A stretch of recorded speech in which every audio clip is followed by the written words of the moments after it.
Hello friends, good morning.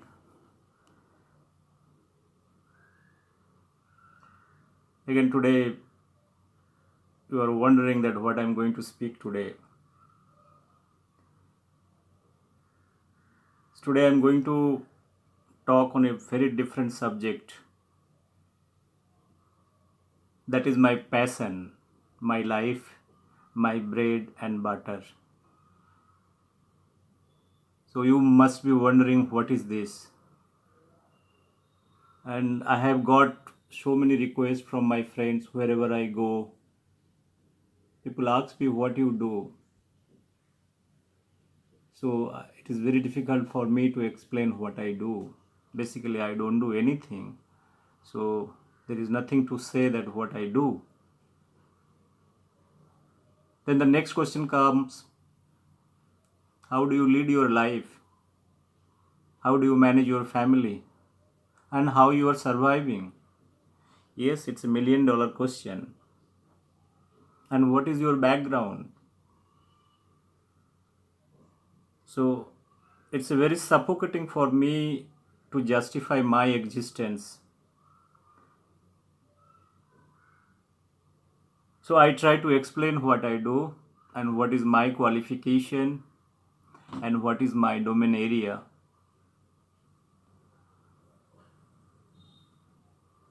So let me explain myself, who I am.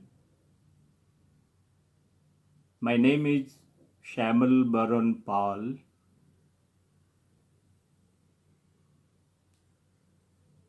I did my MSc in microbiology.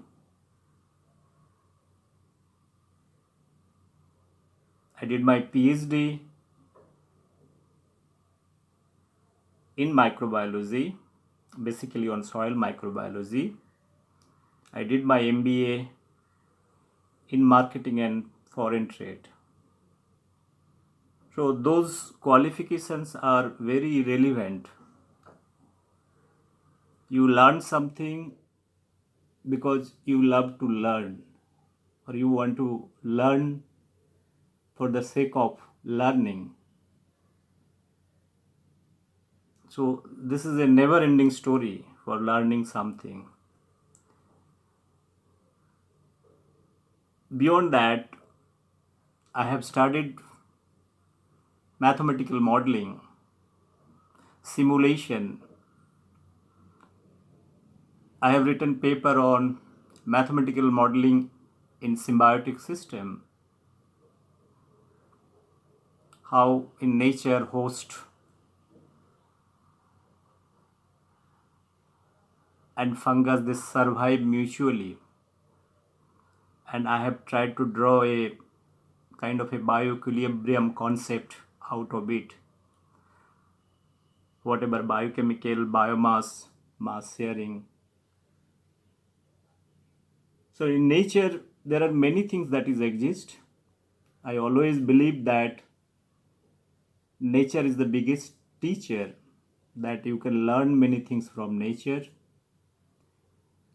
You can sit in front of nature, sit and observe, and try to take whatever best possible way you want to take. The nature can be anything. You can go to the deep forest, you can go to seaside, you can look towards the blue sky. Your understanding and clarity of life will be much better once you come out from the four walls. It's not philosophical. Each life has got some values, some ethics, and you try to inculcate that and you try to implement the same in your life. Well, after my MSc, PhD, and MBA, and whatever things that only thing whatever I have learned, it gives me immense pleasure to be a decent human. Probably you can say in front of society that you have a degree, But what is degree all about? If you analyze dialectically, that degree is nothing. It's a piece of paper. Similar way, degree, if you again you convert in terms of degree into knowledge, what is knowledge altogether? Until or unless you try to utilize your knowledge and convert the same for your life, and you make or arrange some financial assistance out of it, whatever, whichever form, you might be doctor, you might be an engineer, you might be a technocrat, you might be a chartered accountant, it might be a poet, you might be a painter, you might be whatever things, whatever professions you do, you have to make your life out of it to support the system. Honestly, I didn't have anything like that. I wanted to be a teacher, either it is in school, college, or university. Obviously, when you do PhD, MBA, you tend to get into the university or little higher things. Okay, that never happened. You know the system, how it works, how it operates. There are many issues, many factors. Okay, this is another subject. Probably we can keep on talking. But my core issues is I have worked for Government of India for ICR for more than 4 years as a business manager for technology commercialization. So I have handled many technologies, I have handled many business proposal and submitted to Government of India, and that is published in the form of books. So I have handled more than 2500 scientists, interacting with them on day-to-day basis, understanding their requirement and whatever technologies they have developed, try to prepare business proposal, understand the technology, and my job is to prepare business proposal and try to bring entrepreneurs. So I am basically the catalyst between the business proposal preparation is a kind of a catalyst. We are bringing different companies, and a scientist, we are negotiating, talking, discussing how the technology can be converted into a product so that the same product can be used for different agricultural crop productivity or system development purpose. So this is what I have learned. After those realization of many years, I thought of why not trying your inner strength, what you have. What is that inner strength? Everybody, every individual. I'm coming to the entrepreneurship part. I am not an entertainer, I am an entrepreneur. So it is basically a love, passion towards doing something new, taking very challenging thing, creating something.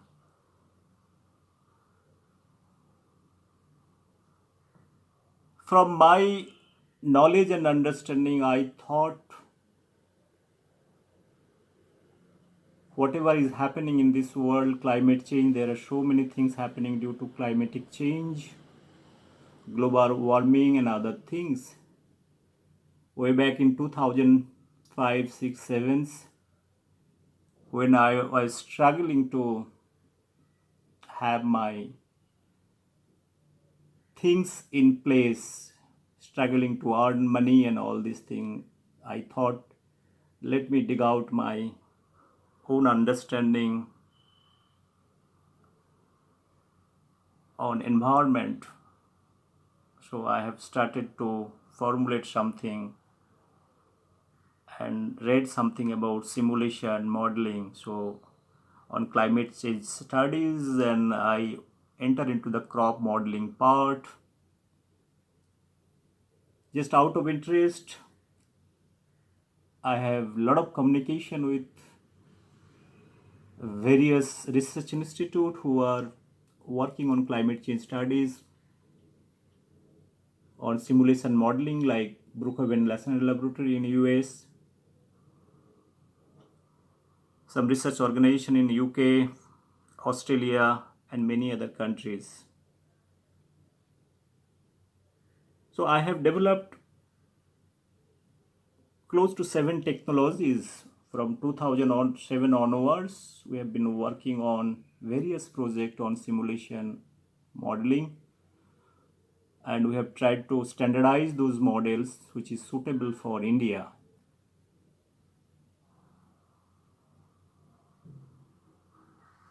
It is very difficult to implement your own technology and push it to scientific community and make it functional and workable for you. It's the first challenge that one need to take. As I have told you that entrepreneurship is not a child's play, it's a very, very risky affair. You have to be very, very careful while you are taking your own technology in front of scientific community. I remember way back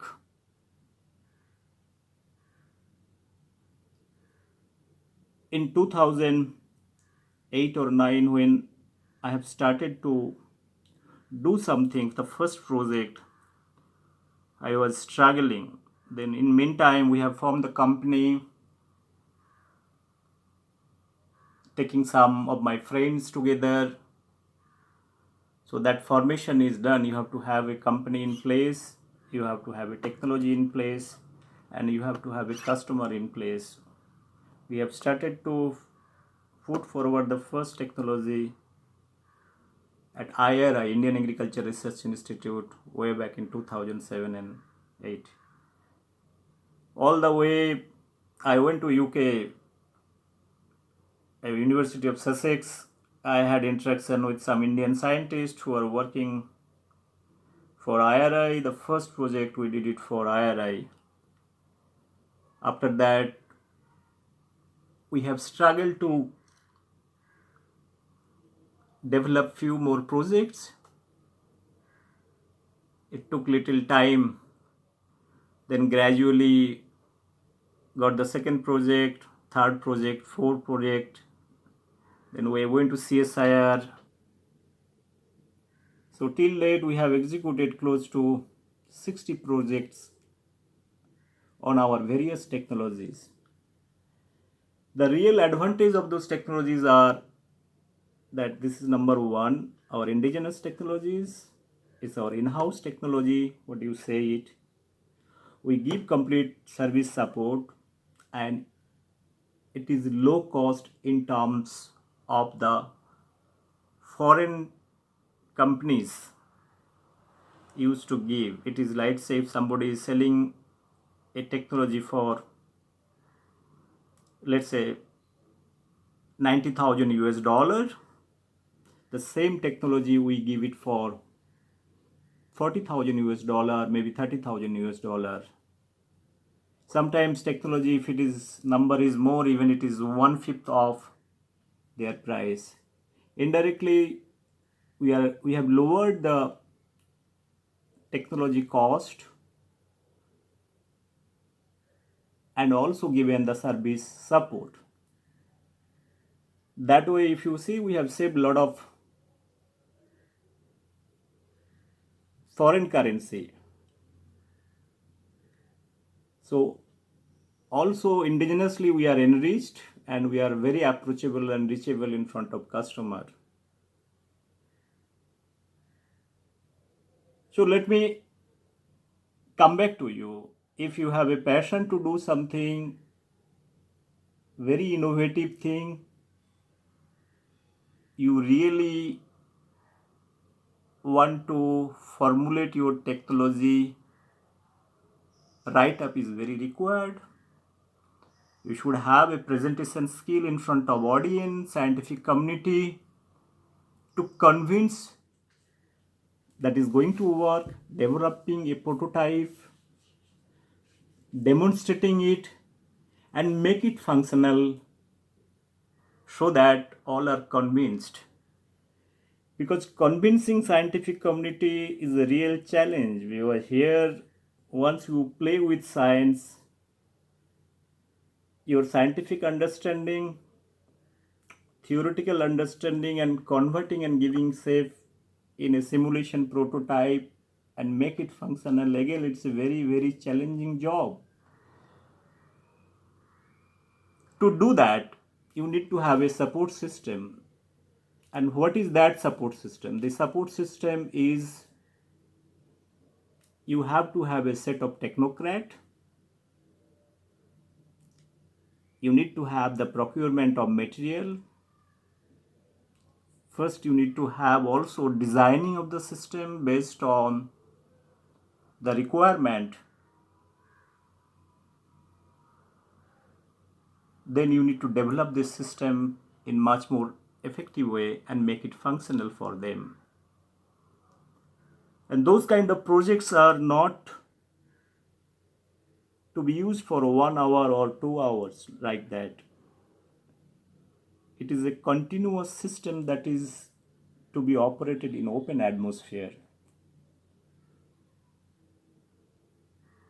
So now let me come back to the kind of technologies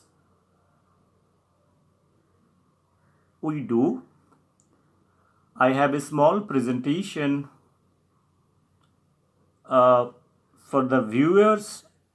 Whoever is interested, probably I can go through the presentation for some time so that it will be much more easier. There are some photographs, there are some description that is going to help you in understanding what you do exactly.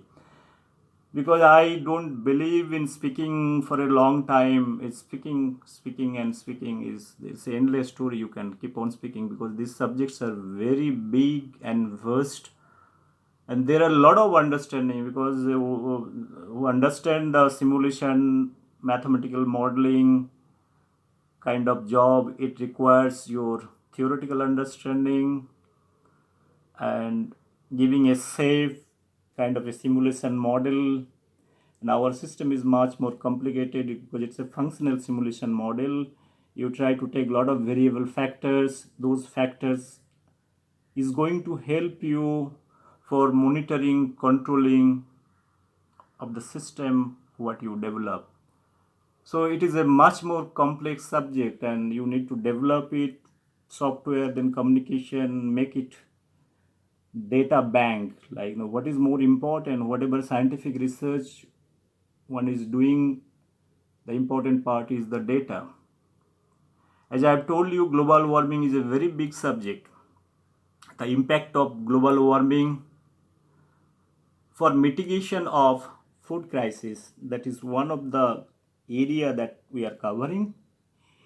In those areas, our main intention and objective is impact of CO2, impact of ozone, and impact of temperature due to global warming. So you need to have some kind of simulation model or prototype to be installed where scientists can grow their crops and develop certain tolerant varieties from those models. It is basically you are trying to generate the germ plasm what is required for the future need when the actual climatic condition will arise in high temperature or high CO2 level. And that crisis time, those germplasm can be used to mitigate the food scarcity. Because we all believe that humanity should survive. If something goes wrong, what is going to happen? If population is going high, you have land that remain the same. So you want to develop something, you have the high yielding crops which can develop in high temperature, high CO2 level, so that you accept those climatic change what is happening and try to adapt or adjust yourself in that conditions, right? Again, I am not a scientist. Again, I am honestly speaking what is my general understanding. I try to explain same in front of the audience.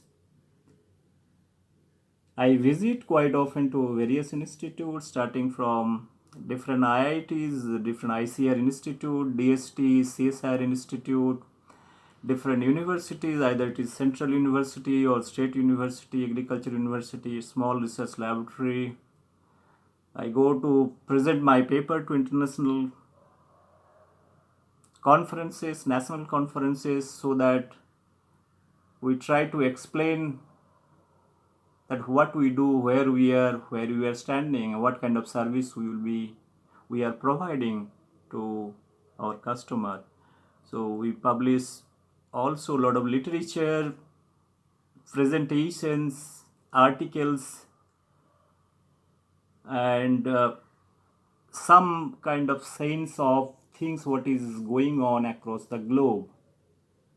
We also worked with various international research institute, starting from ICRISAT. We have worked with Dubai.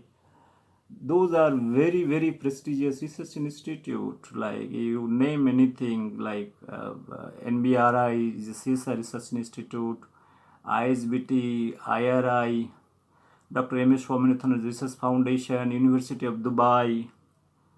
So I can keep on telling the number of institutes where we have worked. And honestly, last 15 years, if you really analyze the number of projects we have executed, most of the projects are functional. Some projects are not in functional because, as you all we know, because it's all kind of projects has been developed because of the government fundings. Sometimes government don't support after 2 3 years and nobody is there to work for those projects. It's very important to have